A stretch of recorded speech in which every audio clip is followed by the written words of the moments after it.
Yes, family, we are back with another video, and we got a gem. Devin Harris sat down with Spencer Dinwiddie. Part two of this interview. Spencer Dinwiddie said some stuff that I think you might want to hear. Championship or bust. And I mean that. And that's facts. Without further ado, let's hop into it. Let's get it.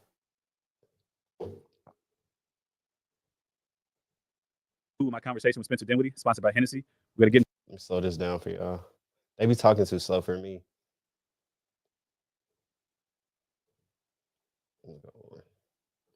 to more of his time with the Mavs this season, what's so special about Luka, his relationship and different stops with Kai, and what makes him so adaptable on the court. Check it out.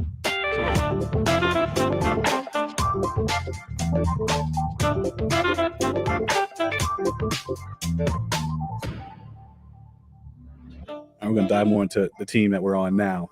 Besides the obvious stuff, like what makes this team so special? I think the funny part is the secret sauce of the Mavs, and I think it even became more apparent to me last year also being on the Lakers because they were a super, super talented bunch, you know, all that great stuff. But like the secret power of the Mavs is I feel like people just do their job. You know what I'm saying? Like, hey, family, I need you to comment below. What is the secret power of the Mavs? I think we have a lot of superpowers and secret powers. But Spencer Dinwiddie gonna give you his take. I want to know yours. This is a community. And if it's real good, man, it'll get displayed and brought up in the next video. if we go back to the Western Conference Finals team, you know, I would say on paper, like most people probably wouldn't think that team should make it, especially not at that time, right? People didn't think JB was JB or, you know what I'm saying, I was still hurt or whatever. So you're looking at it as like Luka and some bums, you know what I'm saying, in the Western Conference Finals. But when people do their job, it frees up even the Lukas of the world to just be Magic. You know what I'm saying? He can be. Devin Harris looking like that. He can show the full extent of his capacity because Reggie Bullock will dive on every loose ball, and Dorian's going to get every, you know, weak side, crack back, and whatever it needs to be. And so Luka can just be special, you know? And I think you're seeing some of that, but now with an even higher talent level, but you're still seeing that general Mavs like makeup still like flow throughout where you've got, you know, Live and Gaff. Oh, we don't care if we got 4 points in, you know, 7 boards today. We still gonna go for every block. We still gonna go for every, you know, rebound, loose ball, et cetera. You know, and some days they're gonna have 20 and 12, but like we might only have 4 today. But with that level of consistency and on down the line, you know, PJ, you know, stand on business, right? Like that allows the Lukas and Kyries to like be, you know, that special. And so, like I said, Okay, family. How many of y'all think Spencer Dinwiddie be using baby oil? Because that boy knees is shining, boy. it's that Mavericks like DNA in a sense.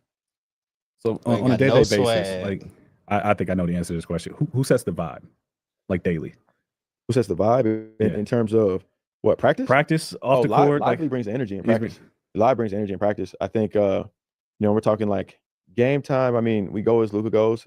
But then again, when we start talking about locker room, you got Markieff and Dwight Powell probably as the culture setters. DP from like just a history place, and Markieff is like the big brother in the room. So I would say probably those guys. Probably, I guess. So we talked a little bit about the Western Conference team Spencer so unsure. and the team now. How has Luka's game kind of changed or evolved from your first time here till now? And if we don't talk about his defense, I swear he might. Because I gotta talk about his defense. We gotta talk about his defense a little bit, but just Luka can guard anybody on the planet except me. Yeah, book that one.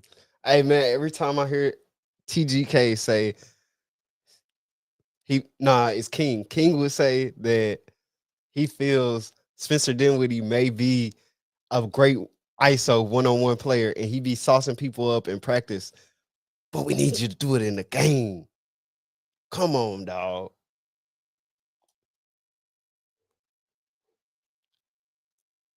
One. Run that clip. He know it. I tell him that the only reason they brought me back is come to Luka stopper, like Ruben Patterson back in the day. But no, in all seriousness, I think again, I said that the team has a lot more talent, of course, but I think he just that trust that he has.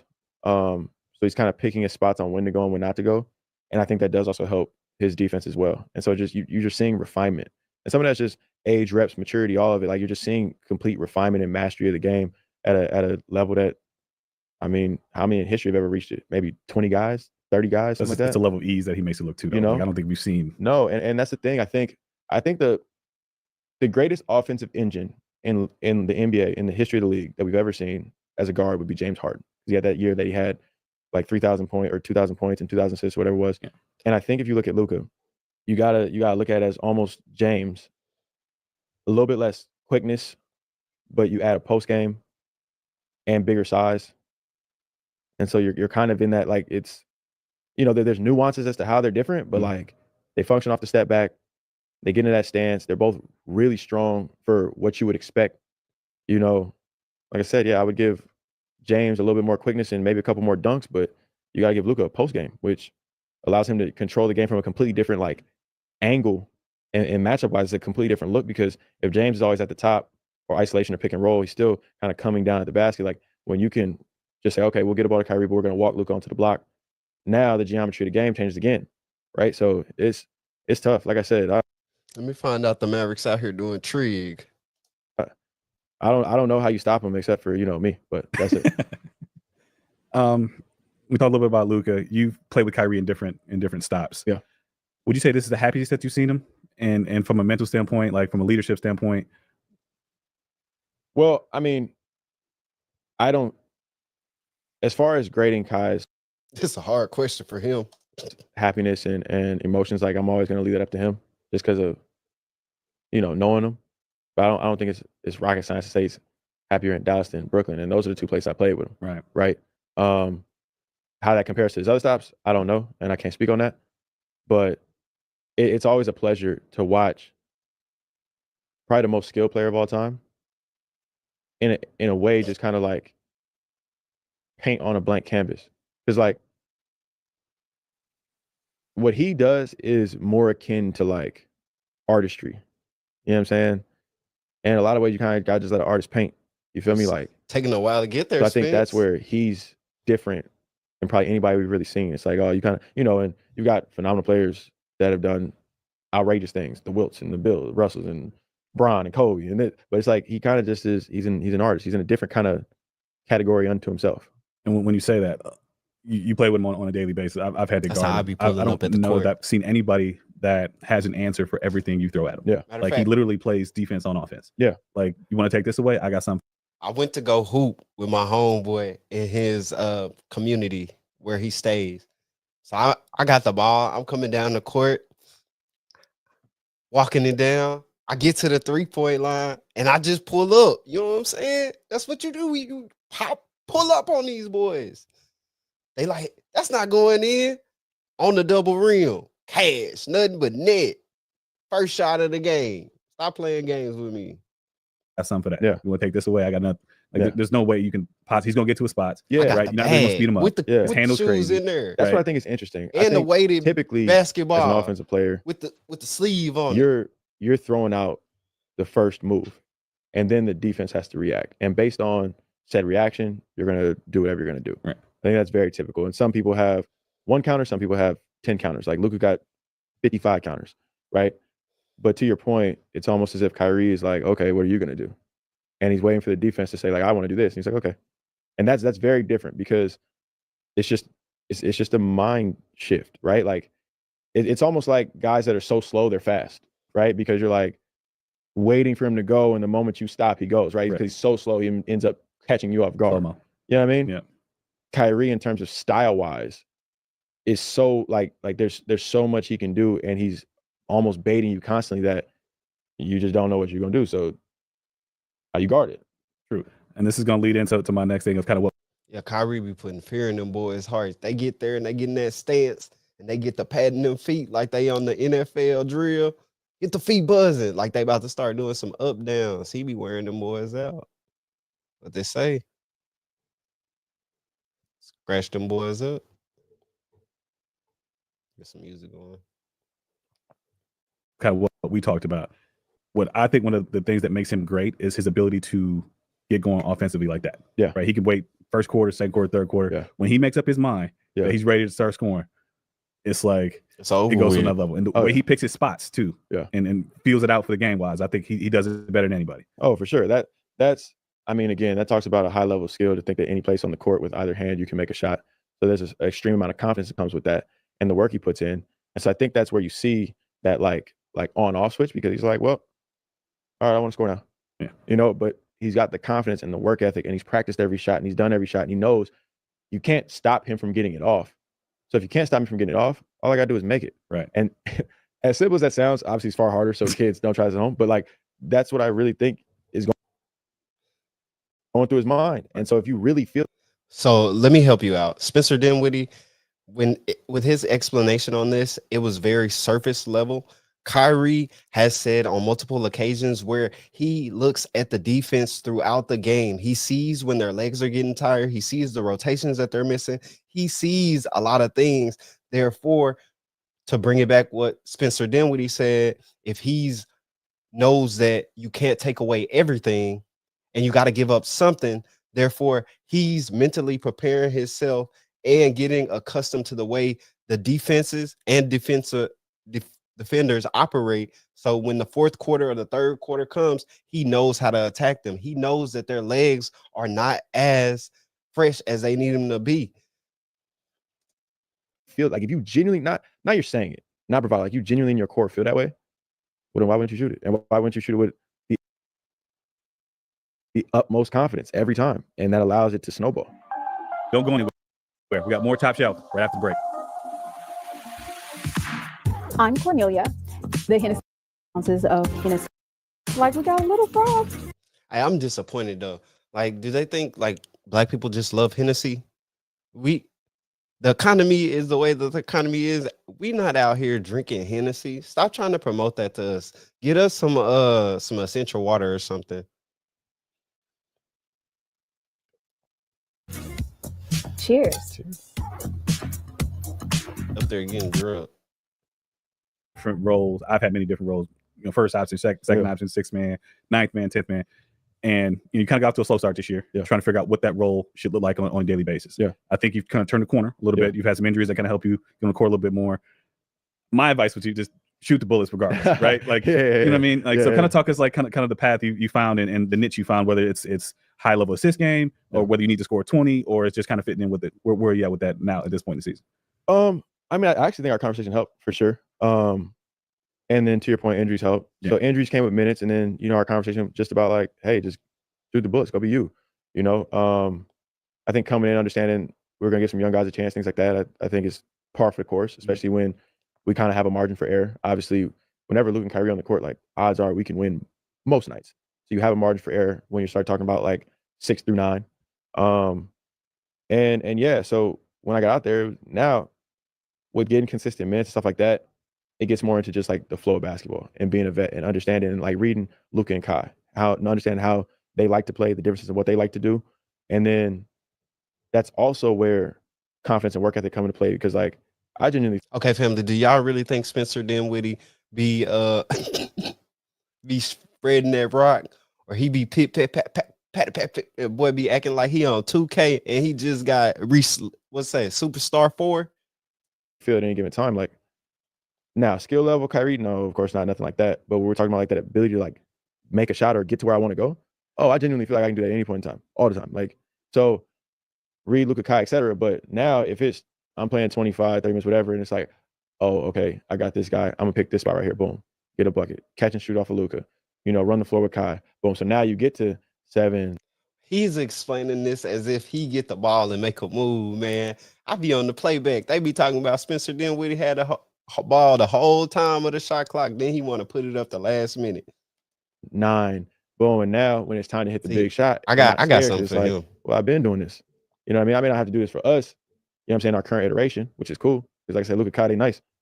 But like, don't think I won't shoot it. For real. And then you've had a lot of games with like a lot of assists too. So that's more just kind of reading and being more of the point guard. Yeah. I mean, the funny thing is when I was growing up, I actually passed a lot. So like, even in like my senior year in high school, I think I was like 12 and 12. Like I wasn't a 30-point, like 2 assist guy. I wasn't like that. So with our team being so good, and a lot of times I'm a secondary driver. So like Luka and Kyrie may have already drawn a double. And now when I catch the swing, I'm the secondary attacker with a numbers advantage. And so really from there, it's about just connecting the dots. So it's not always going to be like the hardest, most flashy pass or whatever, but it could just be take 2 dribbles into the paint, they recollapse. Luka and Kyrie already drew 2. Now I got 2 on me. The only other person goes to the lob because just math. It's like, bro, PJ wide open. Right, 4 on 3 or PJ wide open. It's like, yeah. I could force up this floater. I could just throw it to PJ in the corner. Like, right. So it's a lot of ways it's a credit to the attention that Luka and Kyrie draw, to be honest. We talked about you being kind of a multifaceted guy off the court. Yeah. You're also multifaceted on the court. You can play a lot of different positions. How do you master the adaptability on the game, depending on where you are in the game and who you're playing with? Well, I mean, I would say I think a lot of that probably started early, and you could probably speak to this because you played a bunch of different positions in the league.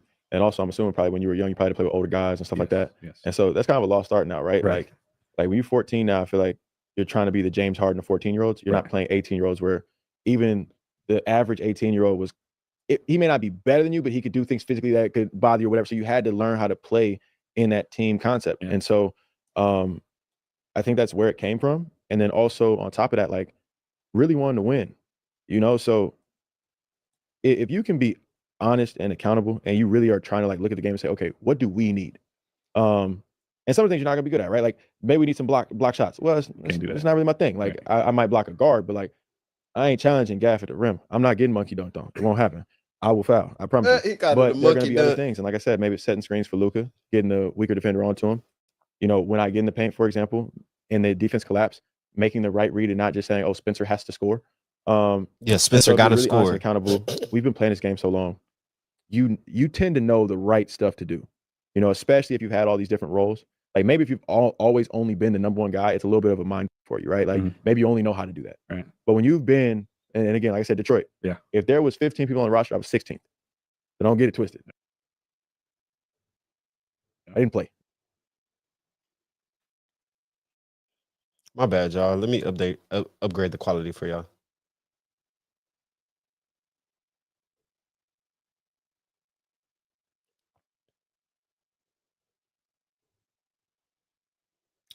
Let me find out I'm upgrading to.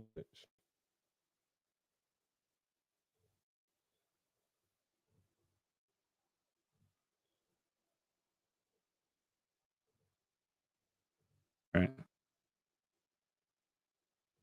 But when you've been, and again, like I said, Detroit. Yeah. If there was 15 people on the roster, I was 16th. So don't get it twisted. Yeah. I didn't play. Like all the way up to you average 20 a game. Like so anywhere in between there. So you know what it feels like to be that guy.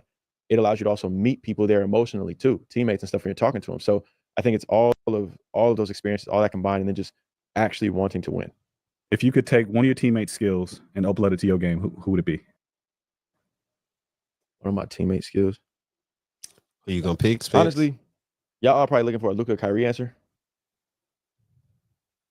But if I take one skill, that Gafford monkey dunk thing he be doing, that's so hard to do. Him and this monkey dunk. Dunking through, like to get a runway and dunk on somebody cool is hype. Right. He be like, he need to teach here, 2 dudes draped on him, and then next thing you know, Kyler Kelly or whatever his name is. You need to teach him how to do that. I'd probably take that one. That look amazing. And scream to go with it too, though. Yeah, right? They screaming, and the landlord thing start playing. It's just a whole vibe. The Dallas fans go crazy. Hey, crazy. Did I come up with the landlord last year? What are your expectations for the team this year, for the rest of the season? Collecting rent payments. Oh, I mean, I had a whole gift/meme where God willing, we continue to gel. Stay healthy. Drew from Everybody Hates Chris pulled up. To take it day by day. That's what this is. To collect the rent. So finish your statement. The Mavs will win the 2025 NBA championship. I came up with 3 J Washington too. We stay healthy and get better every day. Just take it day by day. And then last question. What is your recipe for success? Not to sound redundant, but I mean, basically I just approach every day as its own and what I need to do. So we got a practice day. Like, how can I get better that day? We got game tomorrow. So maybe a less intense personal workout, but I'm getting shots, treatment, sauna, et cetera. Like, how can I make sure I maximize this specific day? And then I move on to the next. You know what I'm saying? You know how it is in the league. We basically got 3 types of days. It's like hard practice, light practice, or game day. That's really it. Right. You feel me? So like, all you got to do is attack said day with whatever's kind of on the list, and then get your rest and understand like when that moment comes, that's how you shoot that game win with confidence. Because I gave every single day my all. It's all like, is I gonna make a miss? But it's not because I didn't try. Spence, you've been great, my man. You're one of my favorites to watch. Keep it interesting no matter what. Appreciate you coming out. Yes, sir. Absolutely. All right, family, there you have it. What you think? Championship or bust? Spence lays it all on the line and even tells us how cold he is at defense. He the only person that can lock up Luka. You remember what happened the last time somebody said that? It was Grant Williams. And you know that didn't end well. Man, I don't want to go yet. Let's see if we could tap in. Let's tap into Twitter, see if anything's updated. Let me share my screen. I can tell y'all.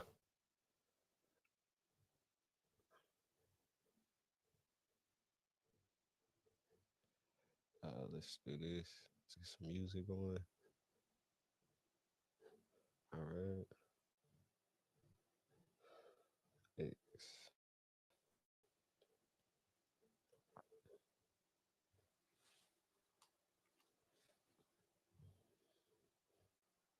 Let's go to their website first.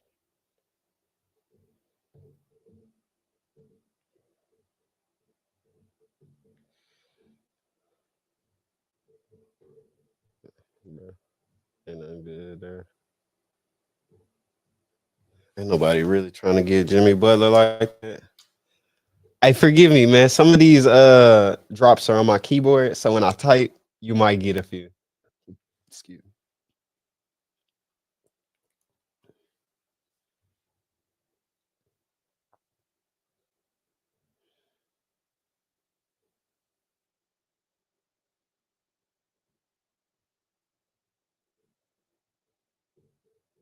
Okay.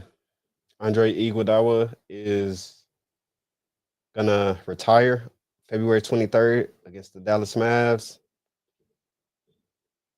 Keep showing it. Bruh. Keith had 2 points after getting a whole bunch of cardio. The Warriors announced that they were saying, bruh. Okay. Why is so much? How are they gonna basically use our wave? They riding our wave to retire somebody's jersey.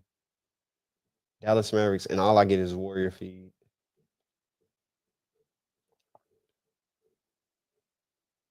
Hardy had 12. Dilemma for me. First of all, let me say this. I love you, Prime. I do. And I think Shador's going to be a good player. The only dilemma I have is I need somebody who wants to be here. That's all. So if Dion and Shador are all in and coming to Cleveland and turning around a Browns franchise, which desperately needs a quarterback, then I'm all for it. If there's any hesitation, I can't have it. I can't. Mike Tomlin's line. I can't. Bro, it's so much clickbait on the internet. Nearly NBA playoff picture prediction. Number 1, you got Oklahoma City Thunder. Number 2, Houston Rockets, Denver Nuggets, Memphis. Bro, we down there. They tried to put Minnesota Timberwolves above us in my other video. I already knew we was above them. Talking about they trending in the right direction. This look good. Omax has finally started to slow down, and he's playing with control.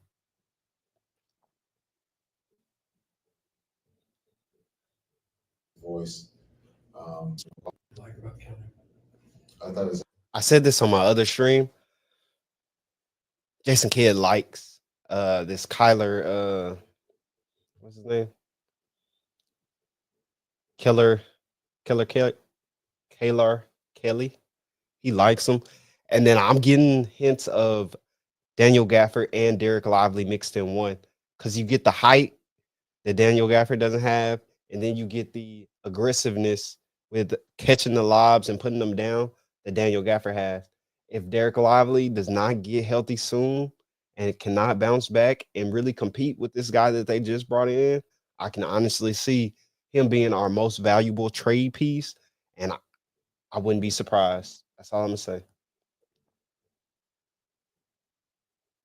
While the Mavericks' best trade deadline strategy is standing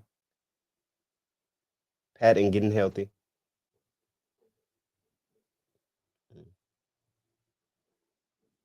We don't need anything really. How many points? Grimes just he be moving around too much.